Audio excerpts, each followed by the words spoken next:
All right, it's Mr. Ryan again, and here we just got done talking about the rational root theorem and the remainder theorem, and here's the third theorem of the trifecta of solving polynomial equations. It's called the factor theorem.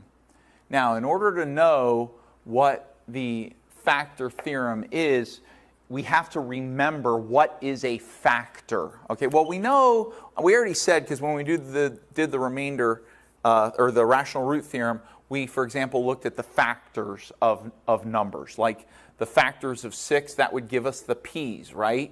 In the remainder or in the rational root theorem. And the factors of 6 are 1, 2, 3, and 6, because these are all the numbers that can be multiplied together to give us 6. 1 times 6, that makes 1 and 6 factors. 2 times 3, that makes 2 and 3 factors.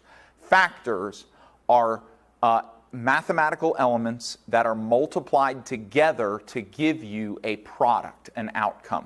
Okay? So, here's the thing. Polynomials often have factors. Okay?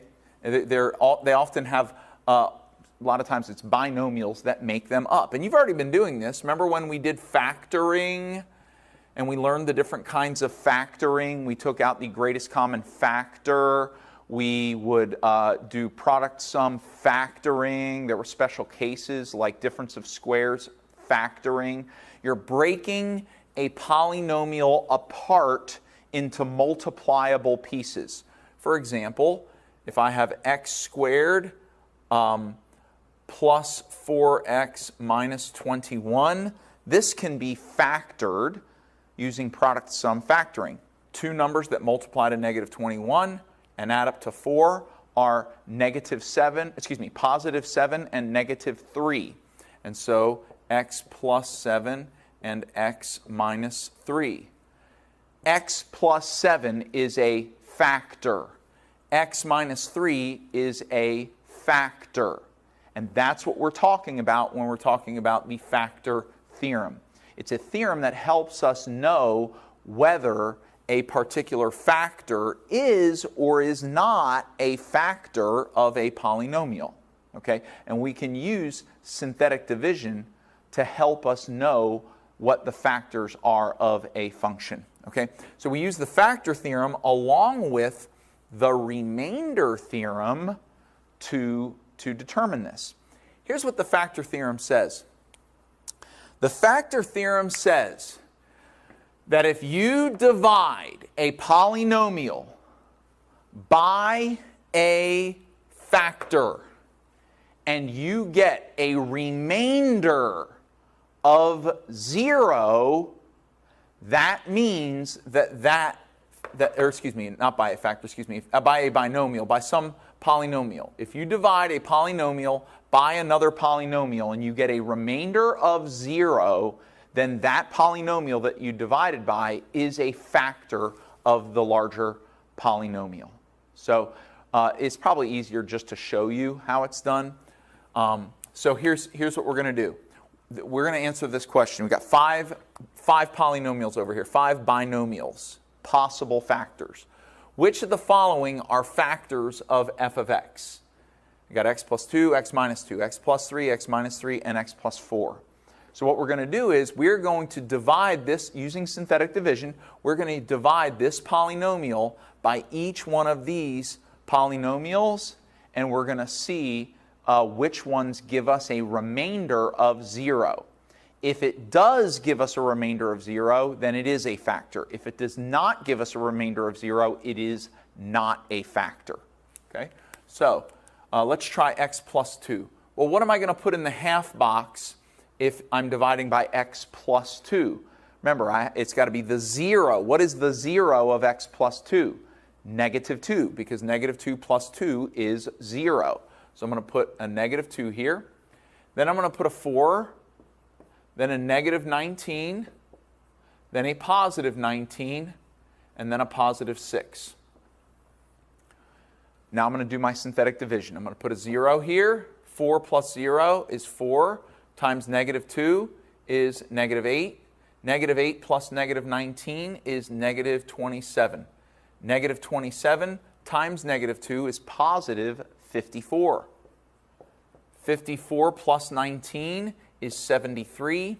73 times negative 2 is negative 146. And negative 146 plus 6 is negative 140. All right. Remainder of 0?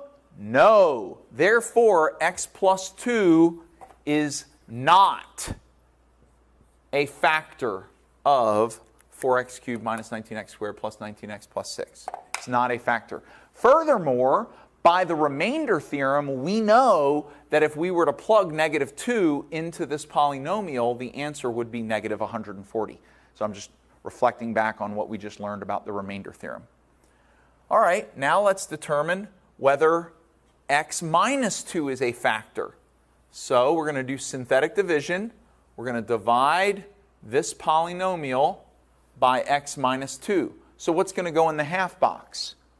Positive 2, right? Because positive 2, 2 minus 2 is 0. So we're going to make this a positive 2. All right, synthetic division, got all our numbers, right? Put a 0 here. If you want to pause right here and try to do this ahead of me, go ahead and do that right now. All right, now that you're done, let's finish this up. 4 plus 0 is 4. 4 times 2 is 8. 8 plus negative 19 is negative 11. Negative 11 times 2 is negative 22. Negative 22 plus 19 is negative 3. Negative 3 times 2 is negative 6. And 6 plus negative 6 is 0.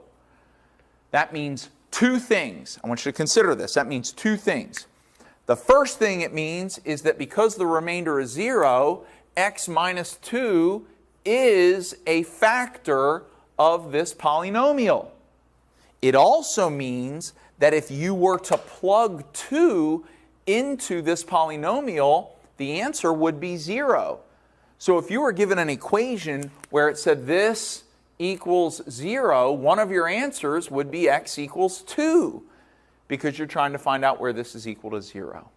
All right? And that's one of the reasons, one of the ways that we use the factor theorem is for solving polynomial equations. That's actually why I'm teaching you what I'm teaching you right now. That's one of the reasons why it's so important that you know what I'm teaching you right now.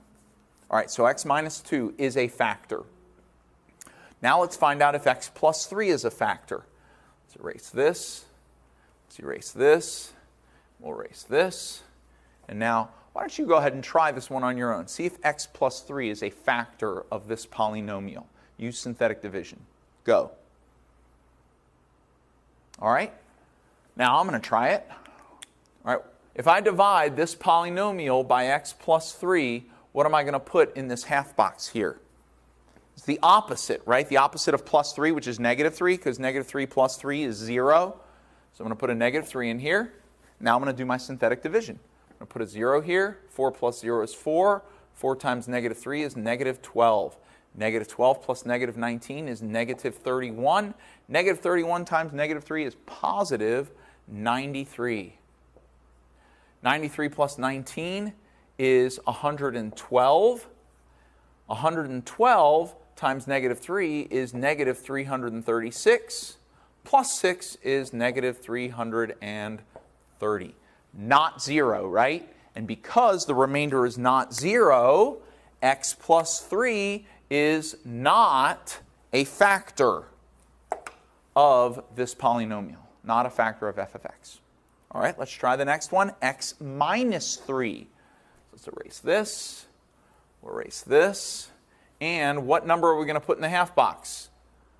Opposite of this, right? Positive 3, right? So we'll make that a positive 3. Let's do our synthetic division. Do you want to? Yeah, you go ahead and try it first. Yeah, go ahead. Okay. All right, you done? All right, now I'm going to do it. We'll check your answer. See if you did it right. So put a 0 here. 4 plus 0 is 4. 4 times 3 is 12. Plus negative 19 is negative 7. Negative 7 times 3 is negative 21. Negative 21 plus 19 is negative 2. And negative 2 times 3 is negative 6. 6 plus negative 6 is 0. That means, what does that mean? Two things. First, it means that x minus 3 is a factor of f of x. The other thing it means is that x equals 3 is one of the solutions. It's one of the roots of this polynomial. It's one of the zeros of this polynomial, which is an extremely important piece of information that we often want to find. We oftentimes want to find the zeros of a polynomial, and that's where we're going. That's one of the places we're going with all this learning, is I'm trying to teach you how to find the zeros of a polynomial when it is not a quadratic. If this was a second power polynomial, you could just use the quadratic formula. You wouldn't have to do all this. Okay?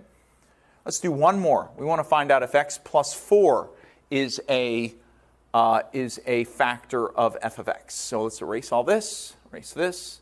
Why don't you go ahead and try it? Pause the video. All right, let's see how you did. What's the 0 of x plus 4? What are we going to put in this box right here, right? Negative 4, right? Okay, because negative 4 plus 4 is 0. So negative 4, put a 0 here. 4 plus 0 is 4. 4 times negative 4 is negative 16. Negative 16 plus negative 19 is negative 35. And negative 35 times negative 4 is positive 140. Getting the feeling I'm going to need a calculator in a couple seconds here.